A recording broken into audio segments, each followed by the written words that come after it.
This number up were the migrants coming from Honduras, El Salvador, and Guatemala. And these people fleeing from Central America aren't just looking for jobs. They're running away. So there's a war going on in Central America right now. It's actually not just one war, it's a ton of micro wars. Unbelievable violence. Nearly one homicide an hour. 3 of the 5 highest homicide countries in the world. Honduras, Guatemala, and El Salvador. Carved up the city into warring factions. So these towns are at major risk of dying, and so people are fleeing.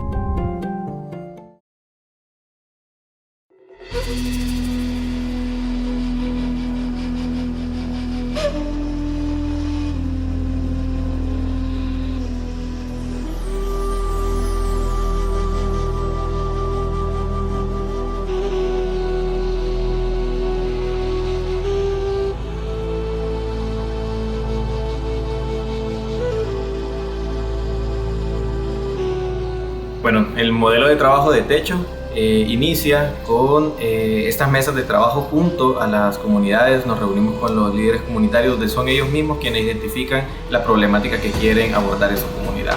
A partir de eso surgen los proyectos, los programas que nosotros podemos contribuir y uno de esos es el programa de vivienda.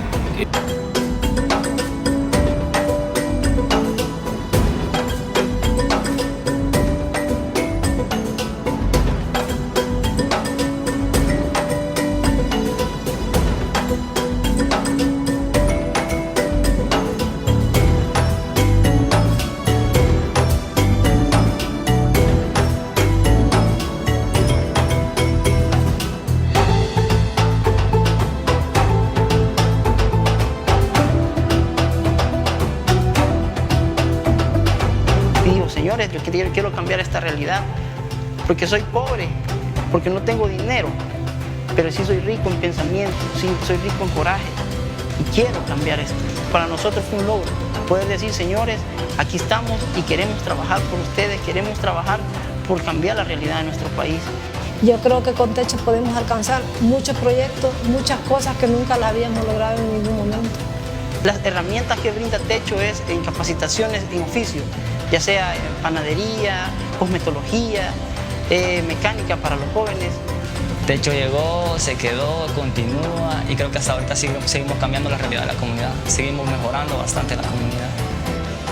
No solo llega y construye casas, no solo llega y construye canchas, sino que también construye personas.